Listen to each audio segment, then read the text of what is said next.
Cette formation donc, s'adresse à des jeunes en volontariat en service civique dans les établissements scolaires de l'éducation nationale, donc des territoires de Clermont, Thiers, Issoire et Riom.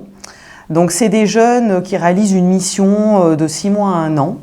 Et donc dans le cadre de ce service civique, donc, nous avons eu une commande des services de la DSDEN qui gère et qui chapeaute ces volontariats, pour mettre en place une formation d'une journée qui aurait pour objectif donc, en fait, de les sensibiliser à la connaissance de l'institution, c'est-à-dire voilà, leur donner des billes sur les grands principes de l'éducation nationale, sur rapidement l'historique et puis des éléments sur la formation initiale et continue, de les guider, de les orienter vers des sites et des structures ressources pour faciliter leur insertion post-service civique, et enfin de les outiller sur les techniques de recherche d'emploi.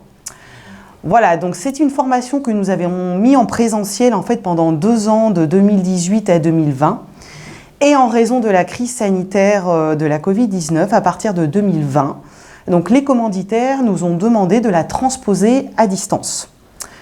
Donc cette formation concerne environ 250 volontaires à former, donc sur une période de 3 mois, voilà.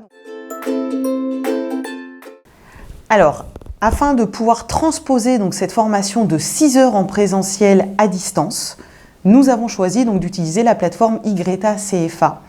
Donc nous avons repensé toute l'ingénierie de la formation en collaboration avec une ingénieure pédagogique du CAFOC qui est venue en appui. Et donc nous avons en fait fait un véritable travail sur les contenus. Donc nous avons supprimé un maximum de contenu qui était trop théorique, de transmission de savoir descendante, pour privilégier les activités collaboratives en petits groupes, les activités variées et ludiques, comme des quiz par exemple. Et l'objectif était vraiment en fait, de favoriser l'implication, l'attention des volontaires sur la même durée de formation, à savoir 5 heures en synchrone et 1 heure en asynchrone. Voilà, alors quand je dis 1 heure en asynchrone, c'est-à-dire que la plateforme reste accessible aux volontaires donc 10 jours après la session de formation. Sur cette plateforme, ils peuvent retrouver donc des ressources pédagogiques, ils peuvent déposer, s'ils le souhaitent, sur un espace de dépôt, des CV et des lettres de motivation. Et depuis peu, ils peuvent même réaliser des vidéos interactives que nous avons mis en complément sur les thématiques de la recherche d'emploi. Nous avons fait un bilan de ces sessions à distance. Et donc il s'avère que le bilan est beaucoup plus positif que sur les sessions en présentiel, puisqu'effectivement on a évalué donc 3 choses. Donc le niveau de satisfaction, donc qui est effectivement beaucoup plus élevé que sur les sessions en présentiel. Les volontaires apprécient plus particulièrement l'interactivité, ce qui est quand même extraordinaire sur une formation à distance. Ils trouvent d'une manière générale que cette formation a été beaucoup plus interactive, en tout cas a été très interactive, que le fait de travailler en petits groupes, ça l'a dynamisé et finalement, ils ont vraiment apprécié également l'accompagnement, le coaching du formateur qui a été très présent même à distance. Alors quand je dis très présent, c'est-à-dire que le formateur, pour humaniser la formation, en fait, a utilisé sa webcam et a régulièrement, tout au long des 5 heures en synchrone, sollicité un à un chacun des volontaires par le prénom, encore une fois pour personnaliser aussi la formation, qui se sentent encore plus impliqués, et puis a utilisé aussi régulièrement des outils de la classe virtuelle comme des émoticônes, un pouce qui se lève, des personnages qui sourient, pour générer encore plus d'interaction tout au long de la formation. Et donc ces éléments-là ont été vraiment très appréciés par les volontaires. C'est un peu ce qui est traduit dans les enquêtes de satisfaction. Le travail en groupe aussi collaboratif a été un point extrêmement positif. Ce travail collaboratif, finalement, on l'avait moins exploité en présentiel, en se disant que c'était une formation en présentiel, donc il y en avait peut-être moins besoin. Et finalement, ils ont vraiment apprécié de travailler de cette façon-là à distance. Donc l'objectif et le défi de créer de la présence dans la distance a été relevé, parce qu'effectivement c'est exactement ce que les volontaires ont ressenti et ce qu'ils nous ont traduit dans les questionnaires de satisfaction. Nous avons également étudié donc, le taux de présence Parce qu'en fait, cette formation débute de 9 h à midi, on fait une pause à midi, de midi à 13 h, et elle reprend de 13 h à 15 h. Donc notre appréhension était que les volontaires ne reviennent pas l'après-midi, ne se connectent pas. Et finalement, on a retrouvé l'ensemble des volontaires l'après-midi qui souhaitaient absolument revenir pour finir notamment le travail dans le cadre des activités collaboratives. Donc ça a été un vrai point fort. Donc on a pu avoir un taux de présence plus élevé qu'en présentiel. Et puis on les a également évalués sur les acquis. C'est-à-dire qu'on leur a demandé de faire un petit test d'évaluation des acquis pour voir ce qu'ils avaient retenu de ces connaissances à distance. Et il se trouve que là encore une fois, il est beaucoup plus positif qu'en présentiel. Donc effectivement, donc pour l'améliorer cette formation, parce que la première année, moi j'ai créé le produit, en fait je l'ai animé et je l'ai évalué en toute autonomie, donc avec l'appui effectivement de Florence Delchet du CAFOC qui m'a beaucoup aidé quand même sur la méthodologie, hein, ça a été un véritable appui, je le souligne aussi.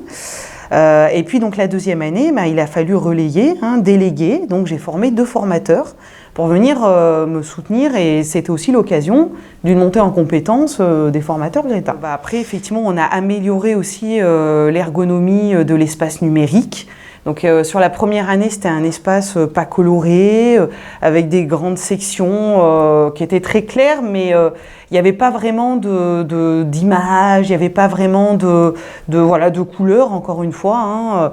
Il y avait un format en fait Moodle qui était choisi, qui était très linéaire, pas très attractif. Et donc là, la deuxième année, moi j'ai souhaité le faire évoluer. Donc j'ai mis un format image avec des images sur chaque partie. Après, progressivement, donc j'ai formé les formateurs. Donc ce qu'il faut savoir quand même, c'est qu'on ne forme pas du tout de la même façon que quand on tuile sur une formation en présentiel. Ce qui est très compliqué pour le formateur, c'est de maîtriser à la fois les contenus et de façon simultanée la partie technique, toutes les fonctionnalités de la plateforme. Donc on l'a fait très progressivement, on a fait déjà des réunions de tuilage. Ensuite, on a fait des simulations avec les formateurs sur la plateforme en ligne, où moi j'étais stagiaire à un moment donné, puis après j'étais formatrice, pour qu'ils puissent à la fois voir le côté formation et à la fois se mettre dans la peau d'un stagiaire aussi, d'un volontaire des services civiques. Mais oui les 2 formateurs, alors justement ce qui aurait pu ne pas les faire adhérer, c'était de les mettre directement sur la plateforme et puis de leur dire allez c'est parti, je vous montre une fois, on y va. Il a fallu vraiment les tuiler de façon très progressive. Donc en fait je leur ai vraiment fait déjà un tuto contenu, donc j'aurais fait vraiment un fascicule avec tous les contenus en détail, les objectifs, et un tuto fonctionnalité technique de la plateforme. Donc ils avaient vraiment les 2 documentations, ce qui leur permettait aussi de s'auto-former entre les réunions de tuilage, et ce qui était intéressant, comme ça après ils revenaient directement avec des questions, ne perdaient pas de temps. Et puis après, le tuilage a été très progressif. Encore une fois, s'il n'avait pas été aussi progressif, peut-être qu'effectivement j'aurais pu mettre les formateurs en difficulté. Pour moi, les clés de l'hybridation et de la formation à distance comme ça, c'est activité collaborative, impliquer les apprenants tout le temps. C'est aussi faire en sorte qu'ils maîtrisent extrêmement bien l'environnement numérique de formation. Donc il y a tout un travail de présentation, d'appropriation de cet environnement qui doit être fait correctement en amont, en prenant du temps, vraiment. Et puis, il faut vraiment faire en sorte d'humaniser, encore une fois, mais c'est le terme, de créer de la présence dans la distance tout le temps. Et ça passe par de l'interaction tout le temps, en utilisant les fonctionnalités de la classe virtuelle. Au niveau des projets de développement de ce produit-là, on a eu l'année dernière des demandes des volontaires qui nous ont dit ce qui aurait été intéressant, c'est d'aborder l'entretien d'embauche. Parce qu'on n'abordait vraiment que le CV et la lettre de motivation. Et dans les retours de satisfaction, on nous a demandé à ce qu'on puisse intégrer, pour que la formation soit plus complète, un module sur l'entretien d'embauche. Alors on a retravaillé avec l'équipe de formateurs cette demande. Et donc la difficulté était de ne pas surcharger la formation parce qu'il y avait déjà beaucoup de choses en 5 heures. Et donc si on surcharge trop, on s'expose au risque de décrochage des personnes à distance. Donc rester dans un contenu en fait qui est absorbable, hein, tout en intégrant ce module complémentaire sur l'entretien d'embauche.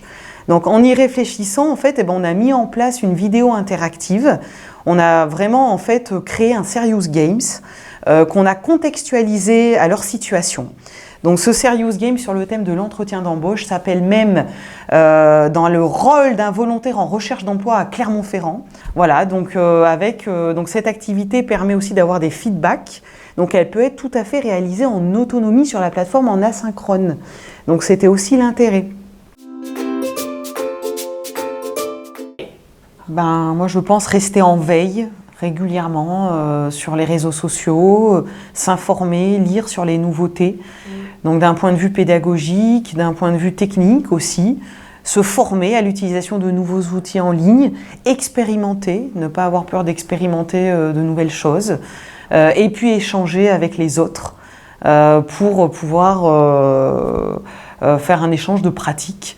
Et puis voilà, pour moi ça serait ça, rester en veille, se former à l'utilisation de nouveaux outils en ligne, expérimenter et échanger avec ses pairs.